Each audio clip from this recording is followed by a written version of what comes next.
In your fight, and for that I want to go across to young MP Tejasvi Surya from Bengaluru South also. Tejasvi, of course, is an MP and through the MP office has been carrying out a lot of work. But I want to highlight what he has done beyond what an MP is doing. So, Tejasvi, you are ensuring last mile delivery of help, ration, food to several of those who are needy. In the last few days, you've been employed with a lot of help for migrants.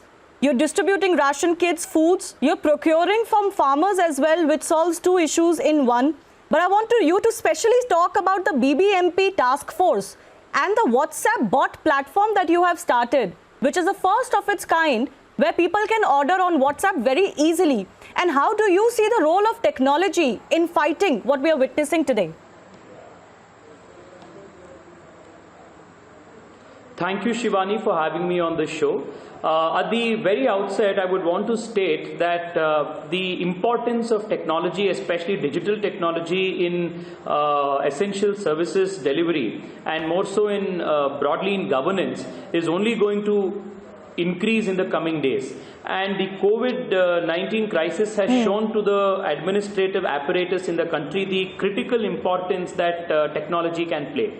What we did here in Bangalore was to start a project of bringing together all important startups of the city, about 25 of them, to start a home delivery service in association with the government and the municipal corporation to enable home delivery of essential services. The highlight of this platform was that this platform was based on WhatsApp and telephone. So the users need not have, would not have had to download another app, and because it was an ubiquitous platform on WhatsApp as well as on a telephone call, it was completely universal. So we got more than 18,000 Kirana stores, the last mile mom and pop stores digital in one go.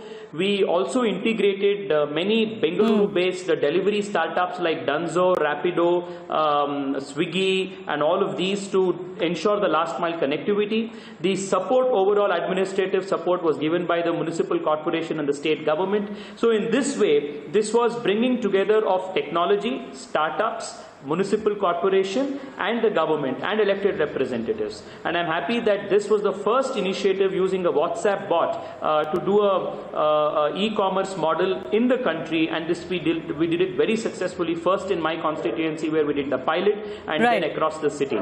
In the same way, in the last 40 days, using the WhatsApp-based cloud platform, we started an MP task force where more than 4 lakh food packets have been distributed to migrant laborers. We have strengthened the infrastructure of all COVID hospitals in my constituency and in Bangalore generally by supporting them with number of PPEs, infrastructure they need, including beds, including oxygen concentrators, ventilators, and other things with the help of donors.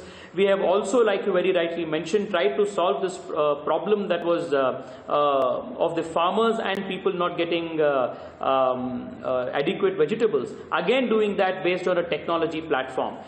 So now we are currently working on ensuring that the PDS model in the state and especially in our city will be far more digitized, and all those who are in need of the PDS ration and all those government agencies which are involved in the fulfillment of this magnanimous, humongous task can do that in a seamless fashion, again with the help of technology. So in addition to that, Shivani, we have helped people outside of the country. We have helped people procure drugs, import from others. Yes. Yes, Shivani. Yes. No, finish your point. I just wanted to quickly bring in Manish also on the issue of PPEs, because that's where he's doing a lot of work. But finish your point. Yes, so the point is that, the post-COVID world order, especially when it comes to administrators and governments, will be extremely technology-based, and I think maintaining strong and robust and efficient databases and ensuring public data is used for public good during times of act of God will be something that governments at various levels in India must start institutionalizing as a response to any such pandemic or any act of God As the in the years fallout to of come. this.